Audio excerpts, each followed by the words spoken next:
Shalom. First and foremost, I want to give all praises, honor, and glory unto Yahweh, Bahashim, Yahweh Shai, Bahashim, Rachakwadash. Double honors to the apostles of Great Millstone, and peace and salutations to the Akim who are tuning to these videos.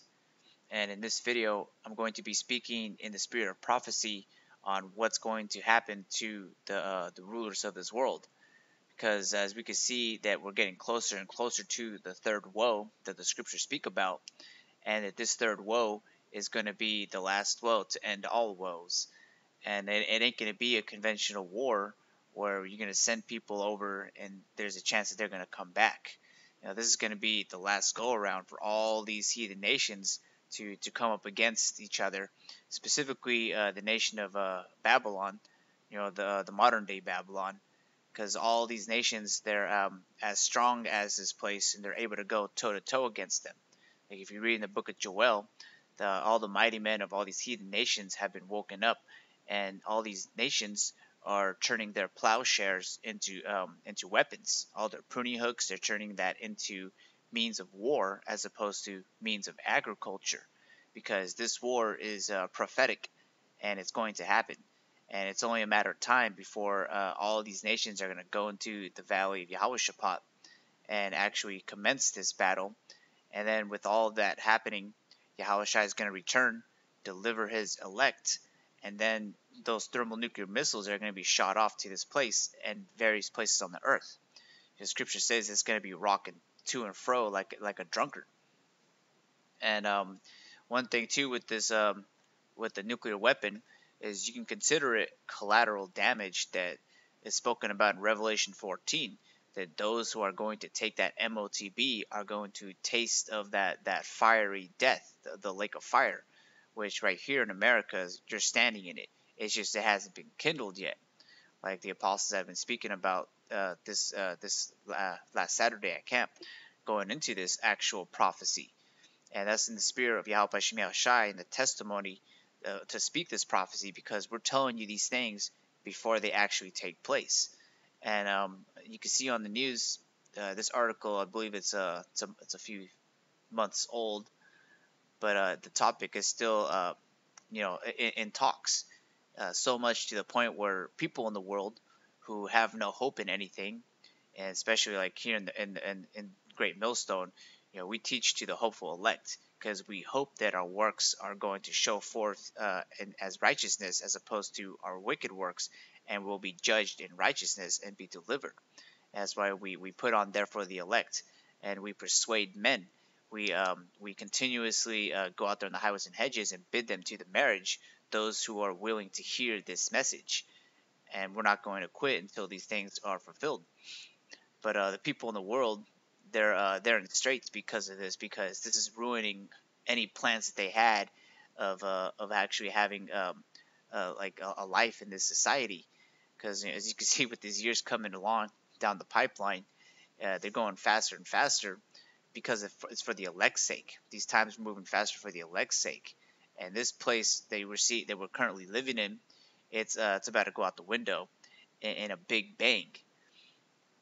But with this news article on the LA Times, it says that it's an opinion that Putin just inched Russia and the U.S. closer to nuclear war, and this is all pursuing to prophecy, because this is the way that Yahweh Hashem Yahushai is going to have this last war end. I'm gonna read this precept real quick. Actually, it's here in Isaiah 9:5. It says, "For every battle of the warrior is with confused noise and garments rolled in blood. But this shall be with burning and fuel of fire," pursuing to all the prophecies, because this precept right here, it coincides with a lot of precepts, especially speaking about in the Revelation 14, where those who took that of the MOTB, they're going to be thrown into that lake of fire. And it says a fire not blown is going to be burning. And so you have to consider what the scriptures are speaking about. And these are things written a long time ago, and now we're seeing them speaking. For the vision is yet for an appointed time, but at the end it shall speak and not lie. So all these things that are happening in the news, It's only making the scriptures more evident to be a book of prophecies. And we're going to continue to bring the alarm, sound the alarm of prophecy, because we could see that this place is almost out the door. The elect are being gathered, and to the people, like any passerbys who aren't of the elect, of the hopeful elect, an Edomite will come up and listen to these videos. This message actually also pertains to you too, because we're telling you what's going to befall your nation and to the wicked elite who are in charge of the world. Because all these people who have money, they're going to invest in bunkers. And tell me I'm lying, because you got all these people speaking news. Let me see if I can get this article. This article was in France 24, and they were speaking about how Canadians, just regular Canadians, were in fear of nuclear apocalypse, and they were looking into Cold War bunkers that they had built back in the 60s and 70s. I think if you scroll down here, they said they have this 100,000 square foot underground bunker, which was built in the 60s, and it was able to house more than 500 key civilian, military, and government officials to run Canada following a nuclear attack. So this is not for your everyday Joe Six-Pack Edomite. These bunkers are exclusive to those who have money, to those who have rank in this society. And the rest of the people, like the 2/3 specifically, they're gonna have a direct strike with these missiles. And you can see Putin, he's making moves because he inched closer by turning off that deal where they had like a limited amount of nukes. And that actually coincides with prophecy, because the scriptures speak that it's going to be 200 million missiles that are going to hit this place. And I remember scoffers would come up to us and they would boast and be prideful of the fact that they have this arms treaty where nations aren't allowed to make more than 200 or whatever. But Russia backed out of that deal, and you best believe they're making more. Even the fact that they gave out a number, I personally don't believe that. I believe they never stopped making these nukes, and you can't really just turn off a nuke. Like if you unscrew the top of it, you still got that the elements inside of that. All you have to do is just put certain things back together, and it's a nuke again. So the Lord had put the spirit on Esau, to make these things. Esau is the smith that bloweth the coals right now, and he made these things so that they could be used. There's not going to be a nuke in a museum in the kingdom of heaven. These things were built to serve their purpose, and their purpose is to, one, destroy the 2/3 of the nation of Israel, who are going to take that MOTB, and then two, destroy this wicked place Babylon, so that it becomes a desolate wilderness, just as Sodom and Gomorrah was taken out. But in this article, I just want to read the first part of it. It says that Russian President Vladimir Putin announced that Moscow will suspend implementation of New START, the last remaining treaty between Russia and the United States, limiting deployed nuclear weapons. So they had a treaty supposedly where they would only make so many, but they backed out of that deal. It says the New START limits the number of strategic nuclear warheads that Russia and the United States can deploy to 1,550, and the number of deployed strategic nuclear capable missiles and bombers to 700. The agreement, like its predecessors, was important in limiting arm race pressures, strengthening strategic stability, and facilitating communication, transparency, and predictability between the world's two largest nuclear powers. But now all these nations have these capabilities. Not only that, but they have even better things that happened back in the 40s with Hiroshima and Nagasaki. Those things were dropped by airplanes, but the ones that they got now are ICBM, which stands for intercontinental ballistic missiles, meaning that these ballistic missiles can be shot into the stratosphere and then land wherever they go, going further past a continent. So these things, they're not being built for nothing or just for show. These things are being built to serve their purpose in prophecy. And so I'm going to read this in Revelation 9, because I was speaking about these nukes. And this is a prophecy that has to be fulfilled. Just as 144,000 elect of the nation of Israel are going to be sealed with the name of Yahweh Hashem Yahushai in their heads, these numbers of nukes are going to be sealed as well. So if for some reason they don't have these many, you best believe that they're making them so that they can fit this quota of prophecy. This is Revelation 9 verse 16. It says, and the number of the army of the horsemen were 200,000, and I heard the number of them. And I'll read verse 17. It says, and thus I saw the horses in the vision, and them that sat on them, having breastplates of fire and of jacinth and brimstone, and the heads of the horses were as heads of lions, and out of their mouths issued fire and smoke and brimstone. So this is going to go into how when these things are going to be shot into the air, they're going to have that breastplate of brimstone.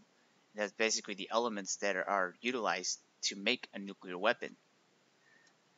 So with this topic of people, like how this article, it was saying that only these bunkers are going to house key civilians, which are military, government officials, and people of status, people who have money, specifically the illuminated ones like the Rothschilds, the DuPonts, the Gettys, all these big name Edomites, because pursuant to prophecy, they're going to escape that destruction.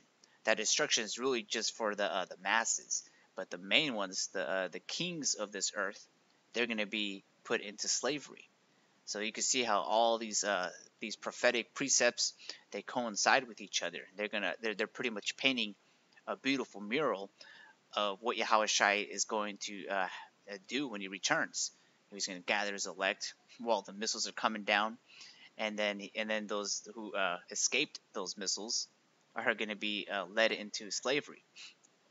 And this is in Psalms 149 verse 8.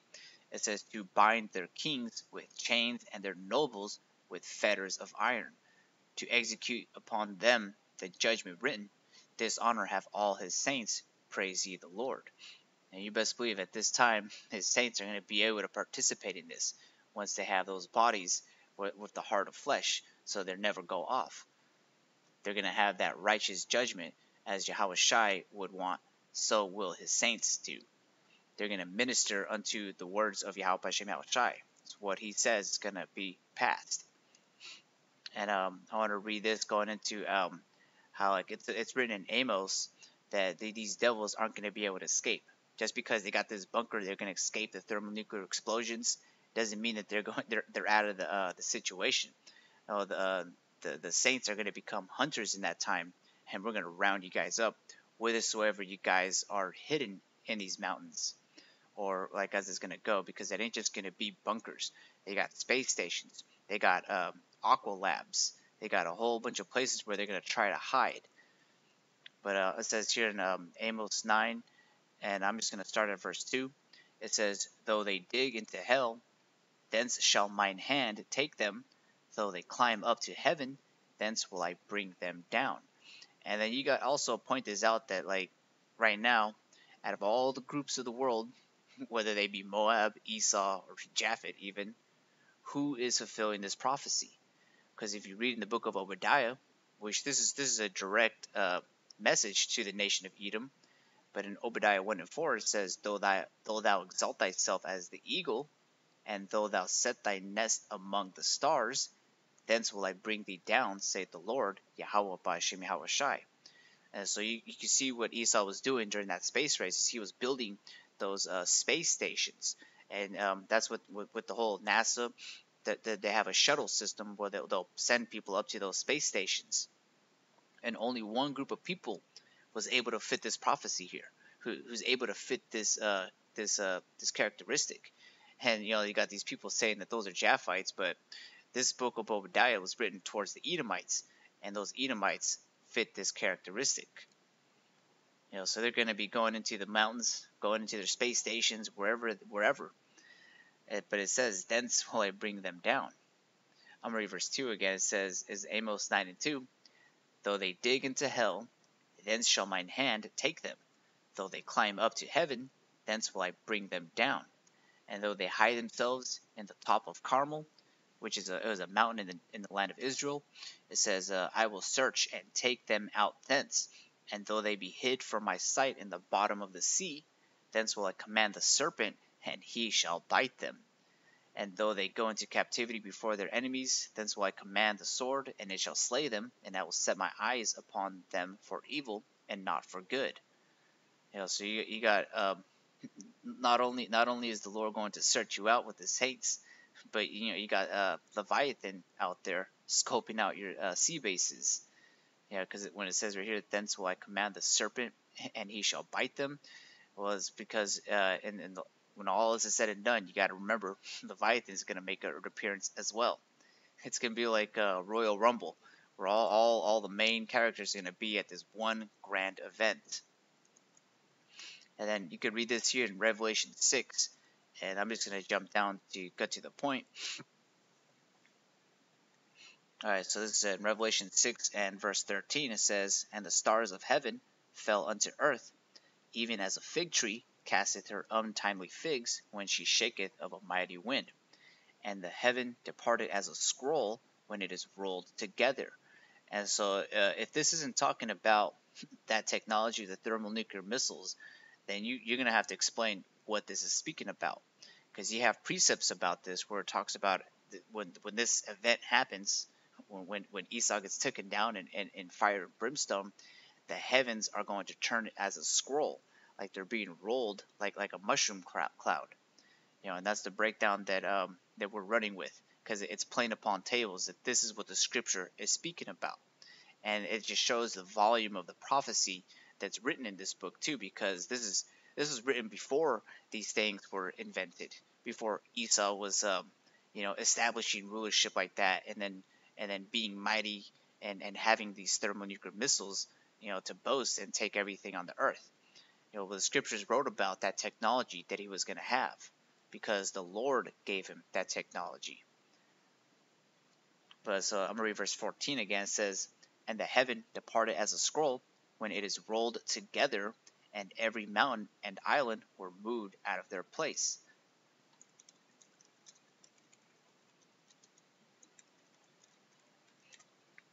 Let me just see if I can Google nuclear explosion scroll rolled together, just so we can get an image of how this looks.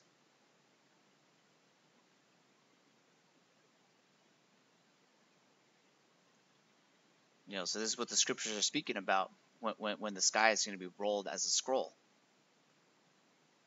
But continue on verse 15. It says, And the kings of the earth, and the great men, and the rich men, and the chief captains, and the mighty men, and every bondman and every free man, hid themselves in the dens and in the rocks of the mountains. Just as this article was speaking about over there in Canada, they got certain bunkers that were built years before, so they could house all these key civilian, military, government officials. So this is straight out the scriptures right here, because they're going to try to, they're going to succeed in escaping this explosion, but really they're only just going to be preserved for slavery, as I read that in Psalms 149. So as they're gonna, all these people, kings, great men, rich men, the chief captains, they're all going to hide into the mountains. It says, verse 16, it says, And said to the mountains and the rocks, Fall on us and hide us from the face of him that sitteth on the throne, and from the wrath of the Lamb. And when it says right there, it's even capitalized, that's speaking about Yahweh Shai, the wrath of the Lamb, because when he's coming, well, right now he's meditating in the spiritual realm, and it's only been 2 days, and he's just meditating about the vengeance that he's going to take place down here. And so that's why they reference him as the wrath of the Lamb, because he's not going to come back as a humble lamb in a sense, but he's going to come back as a roaring lion. So that's the character that they're referring to. And then verse 17 it says, For the great day of his wrath is come, and who shall be able to stand?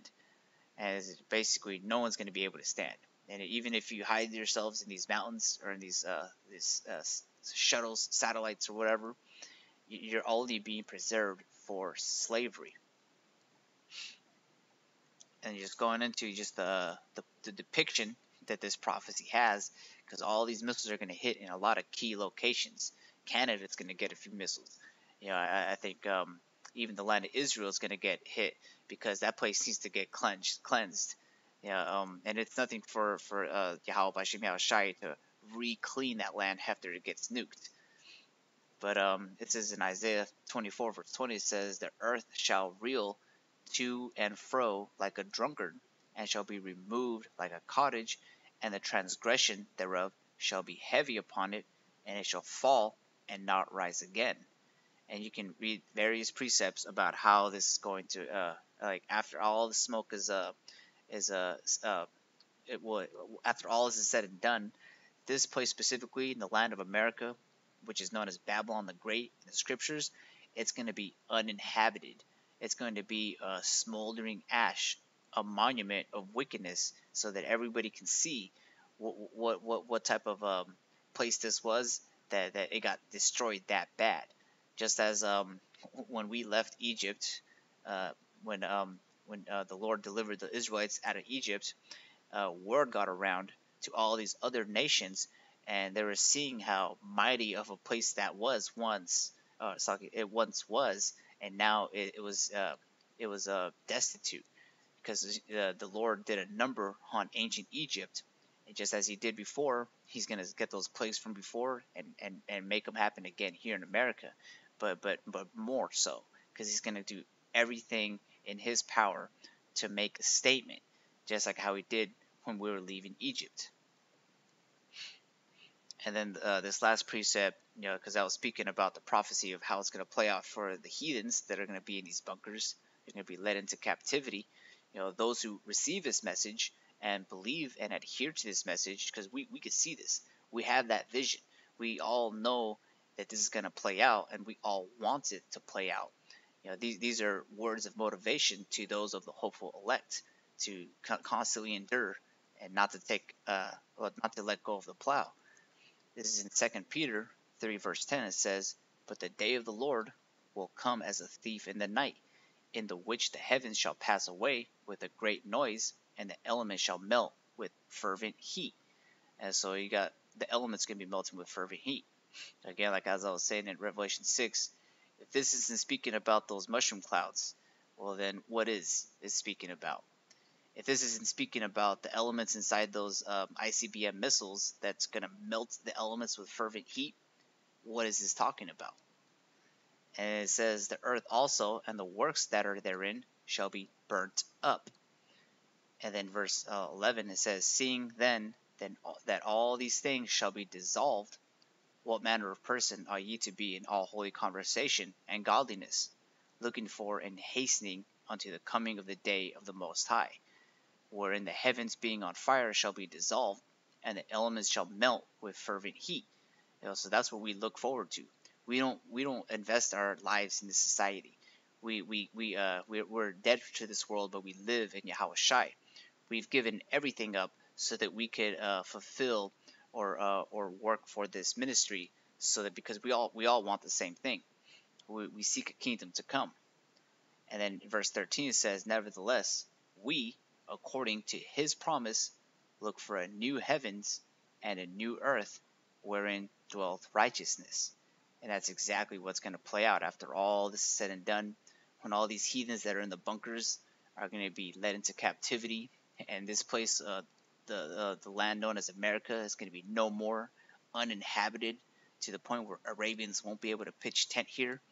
That's when righteousness will begin to flourish. So with that, I'd like to give all honor praises unto Yahweh, Bahashim Yahweh Shai, Bahashim Rachakwadash, Shalom Akim.